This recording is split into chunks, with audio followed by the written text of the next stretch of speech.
ప్రభునందు ప్రియ పరిశుద్ధ దేవుని కుమారులారా, దేవుని కుమార్తెలారా, యేసుక్రీస్తు ప్రశస్త హెచ్చింపు నామములో మీ అందరికీ వందనాలు, అలాగే దేవునికి స్తోత్రాలు.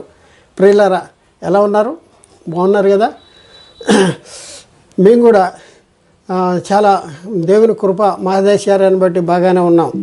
ప్రియులారా, ఈరోజు మనము ఒక ప్రత్యేక అంశం ద్వారా మీ చేరువలోనికి రావడానికి దేవుడు మాకు ఇచ్చిన గొప్ప ఆధిక్యతను బట్టి దేవునికి మరొకసారి కృతజ్ఞతాస్తుతులు చెల్లిస్తున్న దేవునికి స్తోత్రాలు.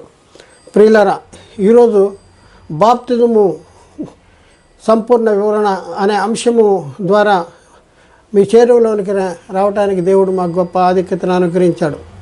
ఈరోజు మనం బాప్తిజము సంపూర్ణ వివరణలో బాప్తిజము యొక్క ఆవశ్యకత చాలా అంశాలు ఉన్నాయి. మొట్టమొదట అంశం ఏంటంటే బాప్తిజం యొక్క ఆవశ్యకత, లేకపోతే బాప్తిజం యొక్క ప్రాముఖ్యత అనే అంశాన్ని గురించి మనం నేర్చుకోవడానికి ప్రయత్నం చేద్దాం. ప్రియులారా, బాప్తిజం అనేది మానవుని జీవితంలో చాలా ప్రాముఖ్యమైనది. బాప్తిజం పొందటం అనేది కొత్తగా జన్మించటం, ఆత్మ మూలంగా జన్మించటం, రక్తం వలన కానీ, శరీరేత్వం వలన కానీ, మానసేత్వం వలన కానీ జన్మించిన జన్మ కాదు. బాప్తిజం పొందటం అనేది క్షయబీజము నుండి కాక మరి శాశ్వతముగు జీవము గల దేవుని వాక్య మూలంగా అనగా అక్షయ బీజము నుండి పుట్టింపబడటం అనేది మనం గ్రహించాలి. కాబట్టి ప్రియులారా, శారీరకంగా పుట్టిన ఒక వ్యక్తికి యొక్క పౌరస్థితి మరి ఎక్కడ కలిగి ఉంటాడంటే, శారీరకంగా పుట్టిన వ్యక్తికి ఈ లోకంలో పౌరస్థితి కలిగి ఉంటాడు. అదేవిధంగా ప్రియులారా, మరి బాప్తిజం పొందటం ద్వారా మనమైన ఆత్మ యొక్క పౌరస్థితి ఎక్కడ ఉంటుందంటే పరలోకంలో ఉంటుంది. మన పౌరస్థితి పరలోకంలో ఉంటుంది. మనము బాప్తిజం పొందంగానే మనము పరలోక రాజ్యంలో చేర్చబడతాం. చనిపోతే ఎక్కడికి వెళ్తాం? యేసుక్రీస్తు రెండోసారి రాకకుండా మునిపే చనిపోతే ఎక్కడికి వెళ్తాం అంటే, మొట్టమొదట పరదేశికి వెళ్తాం. యేసుక్రీస్తు రెండోసారి వచ్చినప్పుడు మనల్ని పరలోకానికి తీసుకుని కొనిపోతాడు. ఇది ఒక క్రమము అన్నమాట. అయితే పరలోక సంబంధమైన ఆశీర్వాదాలను అనుభవించటానికి యోగ్యతను సంపాదించుకుంటాం. ఈ బాప్తిజం తీసుకుంటాం వలన ఏం జరుగుతుందంటే, పరలోక సంబంధమైన ఆశీర్వాదాలు, ఈ లోక సంబంధంగా శరీరంగా జన్మిస్తే ఈ లోక సంబంధమైనటువంటి తండ్రికి వారసులు అవుతున్నాము. మన శరీర సంబంధమైన తల్లిదండ్రులకు వారసులు అవుతున్నాం. అయితే ఆత్మ సంబంధంగా వాక్యమూలంగా అక్షయబీజము నుండి పుట్టింపబడినటువంటి మనమైన ఆత్మకి ఏ ఆశీర్వాదం మనం పొందుకుంటానికి యోగ్యులుగా ఉంటామంటే, పరలోక సంబంధమైన ఆశీర్వాదాలను అనుభవించటానికి యోగ్యతను సంపాదించుకుంటాము.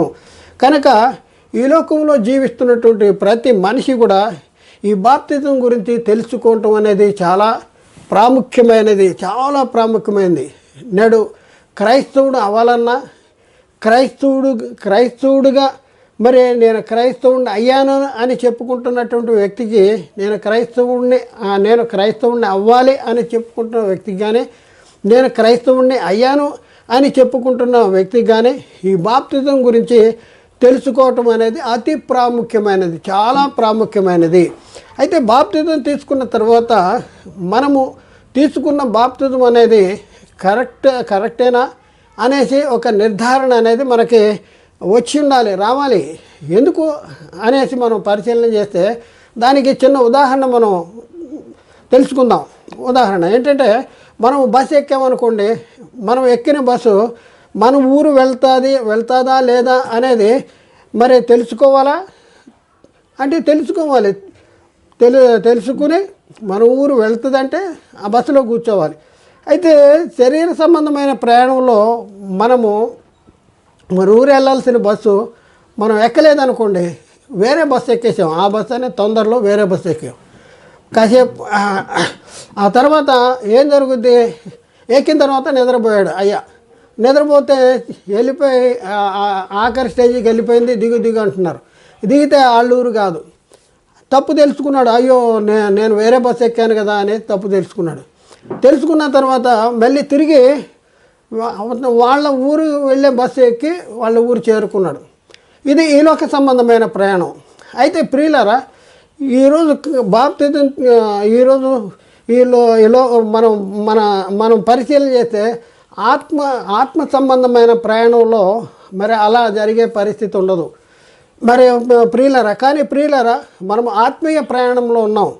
ఈ ఆత్మ ప్రయాణము మజిలీ రెండు ఉన్నాయి. ఒకటి పరలోకము, రెండోది నరకము.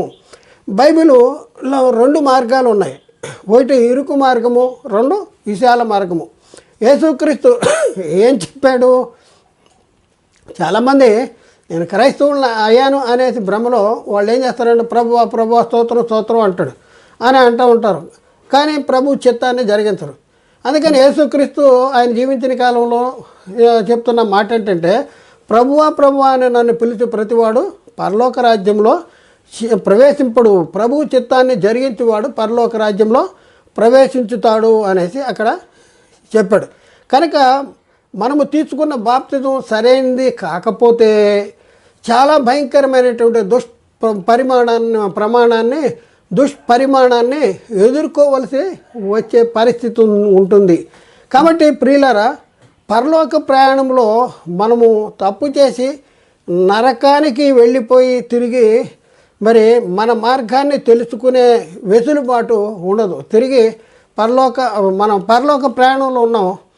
పరలోక ప్రయాణంలో ఉన్న మనము ఈ లోకంలో జీవించిన కాలంలో దేవుడు కానీ, యేసుక్రీస్తు కానీ, బాప్తిజం కానీ, రక్షణ కానీ ఇలాంటి విషయాలు తెలుసుకోకుండా తీసుకున్న బాప్తిజాలు, కొంతమంది తీసుకున్న బాప్తిజాలు కూడా సరైనవి కాకపోవటం వలన జరిగేది ఏంటంటే, చనిపోతే ఎక్కడికి వెళ్తారు అంటే నరకానికి వెళ్ళేటటువంటి పరిస్థితి ఉంది.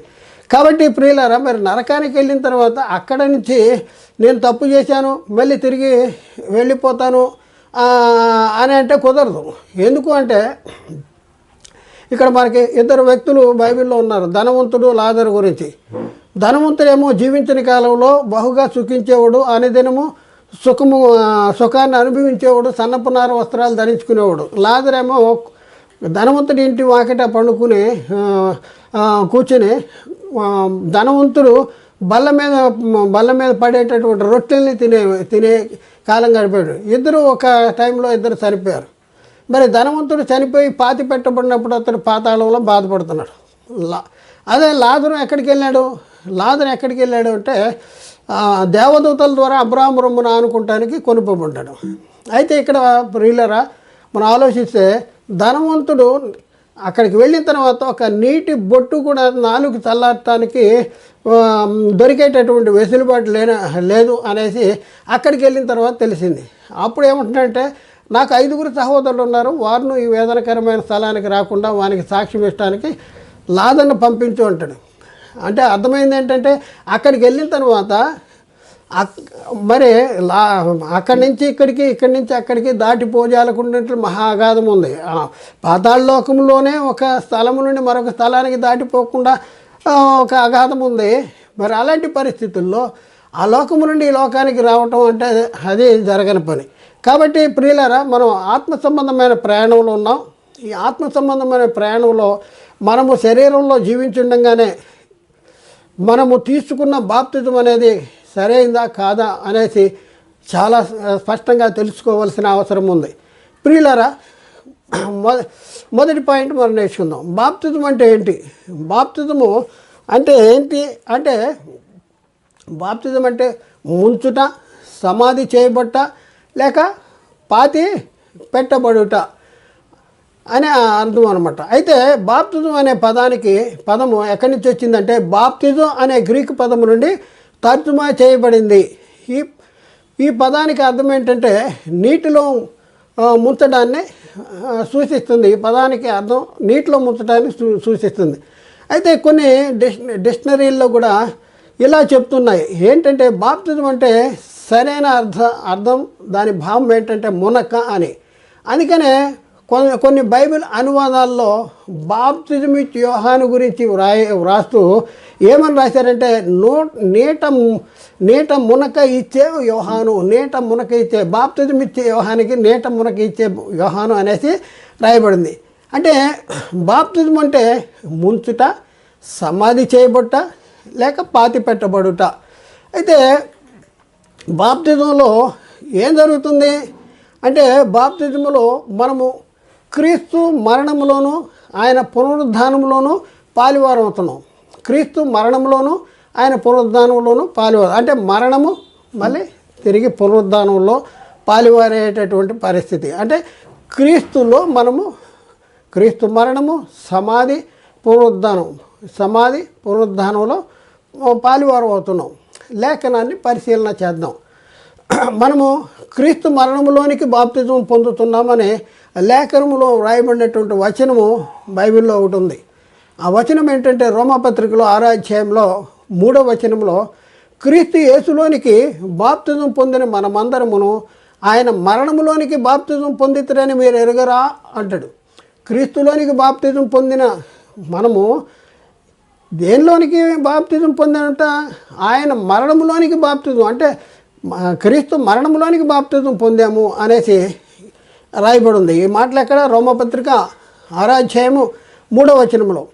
అలాగే మరొక సంగతి మనం చూద్దాం. మరొక వచనాన్ని మనము బాప్తిజం వల్ల మరణములో పాలు పొందుటకే క్రీస్తు కూడా పాతి పెట్టబడుతున్నాం. బాప్తిజం అంటే సమాధి చేయబట్ట, పాతి పెట్టబట్ట, ముంచుట. అయితే ఇక్కడ మనం చూస్తే మనము బాప్తిజంలో మనం ఏం జరుగుతుంది, మనం బాప్తిజం వల్ల మరణములో పాలు పొందుటకే క్రీస్తు కూడా పాతి పెట్టబడుతున్నాం. మరణంలో పాలు పొందుతున్నాం, క్రీస్తు కూడా పాతి పెట్టబడుతున్నాం. అంటే బాప్తిజంలో ఏం జరుగుతుందంటే మరణిస్తున్నాము, సమాధి చేయబడుతున్నాము, తిరిగి లెగుస్తున్నాము అంటాడు. రోమాపత్రిక 6వ అధ్యాయంలో 4వ వచనంలో కాబట్టి తండ్రి మహిమ వలన క్రీస్తు మృతులలో నుండి ఎలాగూ లేపబడనో అలాగే మనమును నూతన జీవము గలవారమై నడుచుకున్నట్లు మనము బాప్తిజము వలన మరణములో పాలు పొందుటకై ఆయనతో కూడా పాతి పెట్టబడుతున్నాం. మనము బాప్తిజము వలన మరణములో పాలు పొందటానికి ఆయనతో కూడా పాతి పెట్టబడుతున్నాం అంట. అంటే బాప్తిజం తీసుకున్నప్పుడు మనము ముంచినప్పుడు చనిపోతున్నాం, పాతి పెట్టబడుతున్నాం, చనిపోయి పాతి పెట్టబడుతున్నాం. తిరిగి లేచినప్పుడు ఆయనతో కూడా తిరిగి లేస్తున్నాం అంట. అందుకనే మనము బాప్తిజం వలన మరణములో పాలు పొందుటకు ఆయనతో కూడా పాతి పెట్టబడుతున్నాము. అంటే బాప్తిజం అంటే ముంచుట, సమాధి చేయబట్ట, పాతి పెట్టబడుట అనేసి. కాబట్టి ప్రియులారా ఇక్కడ పాతి పెట్టబడుతున్నాం అంట. మరొక వచనాన్ని మనం చూద్దాం. మనము బాప్తిజం ముందు క్రీస్తుతో కూడా పాతి పెట్టబడుతున్నాము, తిరిగి లెగుస్తున్నాము అనే అర్థాన్ని ఇచ్చేటటువంటి వచనం బైబిల్లో ఒకటి ఉంది. చూద్దాం. కొలస్సీ పత్రికలో 2వ అధ్యాయము 12వ వచనం. మీరు బాప్తిజమునందు ఆయనతో కూడా పాతి పెట్టబడిన వారై ఆయనను మృతులలో నుండి లేపిన దేవుని ప్రభావమునందు విశ్వాసముంచుట ద్వారా ఆయనతో కూడా లేచి తిరిగి పాతి పెట్టబడుతున్నాం, తిరిగి లెగుస్తున్నాం. మీరు బాప్తిజమునందు ఆయనతో కూడా పాతి పెట్టబడిన వారై ఆయనను మృతుల్లో నుండి లేపిన దేవుని ప్రభావమునందు విశ్వాసముంచుట ద్వారా ఆయనతో కూడా లేస్తున్నాం. అంటే బాప్తిజం ఏం జరుగుతుంది, పాతి పెట్టబడుతున్నాము, తిరిగి మళ్ళీ లేచేటటువంటి పరిస్థితి ఉంది. అయితే బాప్తిజంలో ఏం జరుగుతుందంటే మన ప్రాచీన స్వభావము ఆయనతో కూడా సిలువ వేయబడేటటువంటి పరిస్థితి. బాప్తిజంలో ఏం జరుగుతుంది, మన ప్రాచీన స్వభావము ఆయనతో కూడా సిలువ వేస్తున్నాం. ఈ మాట ఎక్కడుందంటే రోమపత్రికలో 6వ అధ్యాయంలో 6వ వచనం మనం పరిశీలన చేస్తే ఏమనగా మనం ఇకను పాపమునకు దాసులు కాకుండుటకు పాప శరీరము నిరర్ధకమగునట్లు మన ప్రాచీన స్వభావము ఆయనతో కూడా సిలువేయబడినని ఎరుగుదము అంటాడు. ఇక్కడ మనం చూస్తే ఏదైనా మనము పాపమునకు దాసులు కాకుండా అంటే బాప్తిజంలో ఏం జరుగుతుందంటే మన ప్రాచీన స్వభావము ఆయనతో కూడా సిలువేయబడటం అనేది జరుగుతుంది అన్నాడు. అంటే బాప్తిజంలో దేని విషయంలో చనిపోతున్నాము అంటే బాప్తిజంలో పాప విషయంలో చనిపోతున్నాం. బాప్తిజంలో పాప విషయంలో చనిపోతాం. బాప్తిజం అంటే ముంచుట, సమాధి చేయబట్ట, పాతి పెట్టబట్ట. ఎవరిని పాతి పెడతారు? చనిపోయిన పాతి పెట్టదు. మరి దేని విషయంలో చనిపోతున్నాం మనం? క్రీస్తు మరణములోను క్రీస్తు పునరుద్ధానంలోనూ పాలువారు అవుతున్నాం కదా. మరి మనము దేని విషయంలో చనిపోతున్నాం అంటే పాప విషయంలో చనిపోతున్నాం. బాప్తిజంలో పాప విషయంలో చనిపోతున్నామంట. రోమపత్రిక 6వ అధ్యాయంలో 1-2 వచనాలు అక్కడ మనం పరిశీలన చేస్తే అక్కడ ఏముంది, అలాగైతే ఏముందము కృప విస్తరించవలనని పాపమందు నిలిచి ఉందమా, అట్లన రాదు. పాప విషయమే చనిపోయిన మనము ఇక మీదట ఎలాగూ జానిలో జీవించదము. ఏమంటున్నారు 2వ వచనంలో, పాప విషయంలో చనిపోయిన మనము ఇక మీదట దానిలో ఎలాగూ జీవించదము. అంటే పాప విషయంలో చనిపోతున్నాం. అవును ప్రియులరా, బాప్తిజం పొందాము అని చెప్పుకుంటున్నటువంటి మనము పాప విషయంలో చనిపోయామా లేదా, మన ఆత్మీయ స్థితి ఎలా ఉంది మనం పరిశీలన చేసుకోవాల్సినటువంటి అవసరం ఉన్నది. ఉదాహరణకి చాలామంది బాప్తిజాలు తీసుకున్న బాప్తిజాలు తీసుకుని తిరిగి ఏం చేస్తున్నారంటే, మనం బాప్తిజం ఏం చేస్తున్నాం, ప్రాచీన స్వభావము దాని క్రియలతో కూడా పరిచయిస్తున్నాం. తిరిగి లేచినప్పుడు నూతన జీవము గలవారమే తిరిగి లేస్తున్నాం. మరి పాప విషయంలో చనిపోతున్నాం.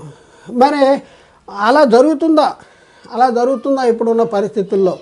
ఒకసారి పాప విషయంలో చనిపోయిన తర్వాత మళ్ళీ అదే పాప విషయంలో మనం మరలా కనపడేటటువంటి అవసరం ఉందా? ఒకసారి మనం పరిశీలన. ఉదాహరణకు చూద్దాం. చనిపోయి ఒక వ్యక్తి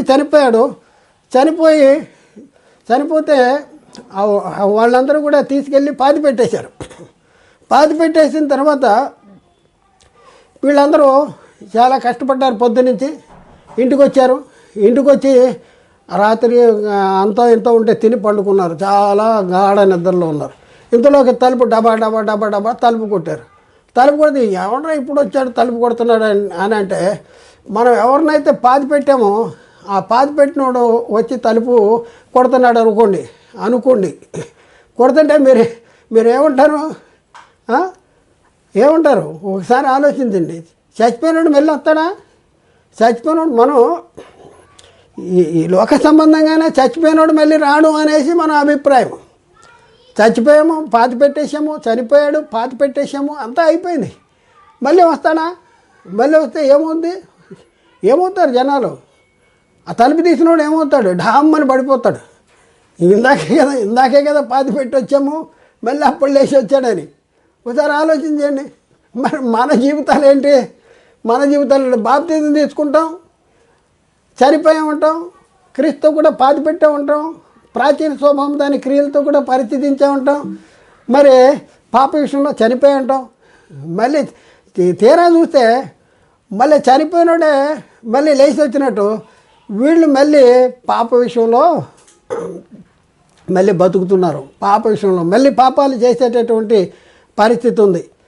మరి అలా తలుపు కొట్టాడు అనుకోండి, చచ్చినోడు వచ్చి వీళ్ళు ఏమంటారు, తలుపు దిగానే బాబు వచ్చేసావా వచ్చా అనేసి అక్కడ ఉన్నవారు అక్కడ నుంచున్నవే ఇంట్లోకి అని అంటారా? పిలువరు, భయపడి పారిపోతారు, కేకలేస్తారు. కాబట్టి చనిపోయిన వ్యక్తి శ్మశానానికి మోసుకెళ్తున్నటువంటి పరిస్థితుల్లో కూడా మధ్యలో ఒకడు పాడి మీద నుంచి లేచి కూర్చున్నాడు అనుకోండి, చూసేవాళ్ళు ఏమనుకుంటారు, చచ్చాడు, అన్ని శ్రాద్ధాలు గీనాలు జరిగించారు, మళ్ళీ మధ్యలో లేచిపోయాడు. ఇప్పుడు పరిస్థితి అలా ఉంది. ఈరోజు క్రైస్తవ బాప్తిజాలు తీసుకున్నాము అని చెప్పుకుంటున్నారు. మేము క్రైస్తవులు అనుకుంటున్నారు లేక చెప్పుకుంటున్నారు. వాళ్ళ పరిస్థితి ఎలా ఉందంటే, చనిపోయాము అంటున్నారు బాప్తిజంలో, ప్రాచీన స్వభావం దాని క్రియలతో కూడా విడిచిపెట్టామంటున్నారు.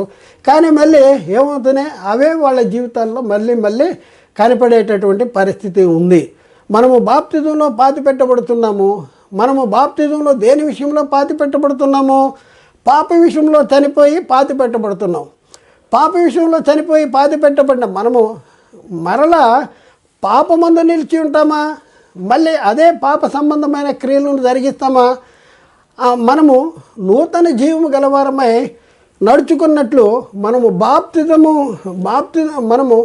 బాప్తిజం వలన మరణములో పాలు పొందటానికి ఆయనతో కూడా పాతి పెట్టబడుతుంది కదా. మరణములో పొందటానికి ఆయన మరణములో పాలు పొందుతున్నాం, పాతి పెట్టబడ్డాం కదా.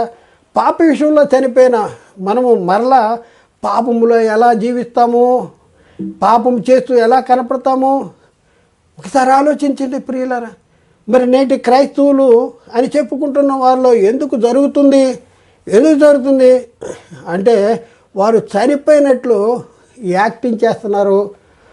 మరి ముఖ్యంగా ఏంటంటే వాళ్ళు తీసుకున్న బాప్తిజాలన్నా కరెక్ట్ కాకపోవచ్చు. వాళ్ళు యాక్టింగ్ చేసి ఎవరో తీసుకుంటున్నారంటే నేను తీసుకుంటున్నాను అనేసి జనాలకి కనపడినప్పుడు పరిశుద్ధుడిగా కనపడుతూ ఉండొచ్చు. కానీ మరి ఆ టైం వచ్చినప్పుడు వాళ్ళలో ఉన్నటువంటి పాప స్వభావం అనేది బయటకు వచ్చేస్తుంది. అయితే చాలామంది తీసుకున్న బాప్తిజాలు కరెక్ట్ కాకపోవటం వలన వాళ్ళ యొక్క నిరీక్షణ అనేది ఎక్కడుందంటే ఈ లోక సంబంధమైన వాటి మీదే నిరీక్షణ కలిగి ఉంటున్నారు. వాళ్ళు పరలోక సంబంధమైనటువంటి ఆశీర్వాదాల విషయంలో పరలోకం కానీ, రక్షణ కానీ, కృప కానీ, మహిమ కానీ, పరిశుద్ధత కానీ ఇవేమి కూడా వాళ్ళకి అవసరం లేదు. ఎంతసేపు శరీర సంబంధమైనటువంటి అవసరాలు తీసుకుంటానికే క్రీస్తు దగ్గరకు వస్తున్నారు, బాప్తిజాలు కూడా తీసుకుంటున్నారు. ప్రియులారా, ఒకసారి ఆలోచించండి, మనం ఎలా ఉన్నాము, మన పరిస్థితి ఎలా ఉంది, మనం తీసుకున్న బాప్తిజం కరెక్టేనా? బాప్తిజం నందు క్రీస్తు యొక్క పునరుద్ధానం యొక్క సాదృశ్యంలో ఆయనతో కూడా ఐక్యం గలవారమే ఉన్నాం.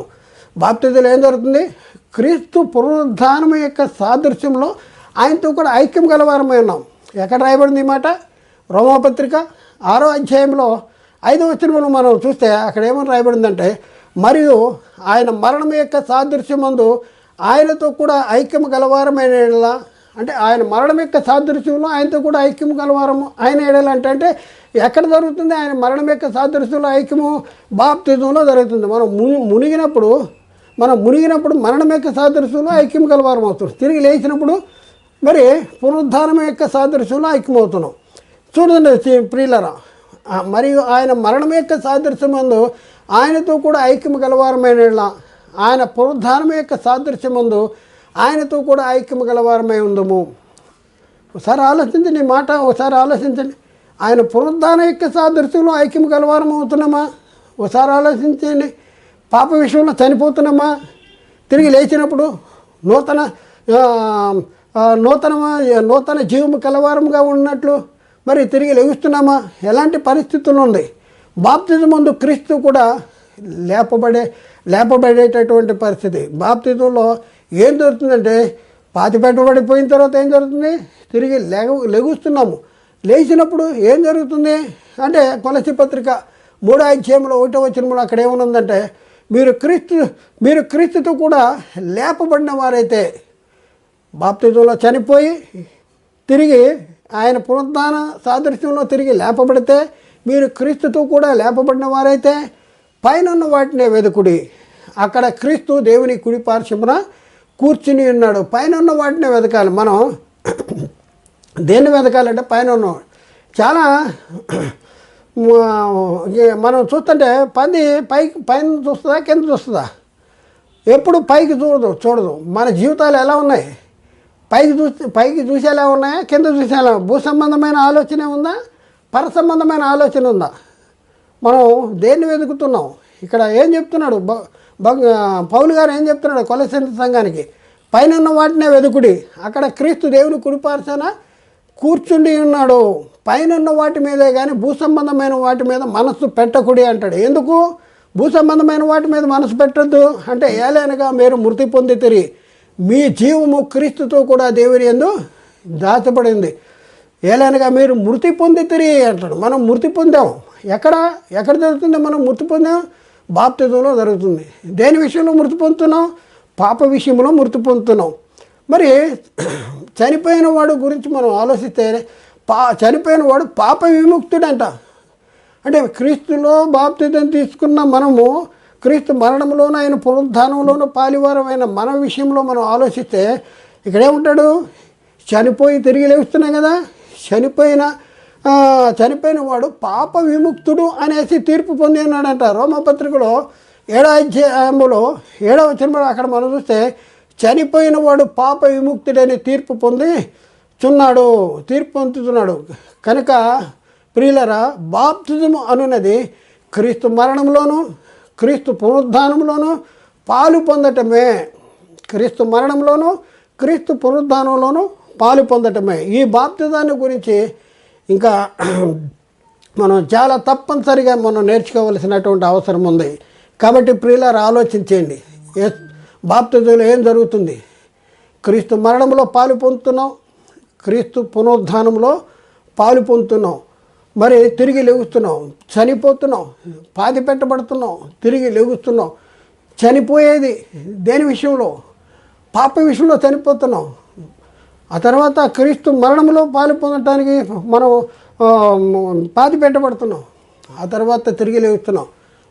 దేనికోసం లేస్తున్నాం? నూతన జీవము గల వారమే నడుచుకున్నట్లు మనము ఆయనతో కూడా తిరిగి లేచితి అంటాడు. నూతన జీవము గలవారు.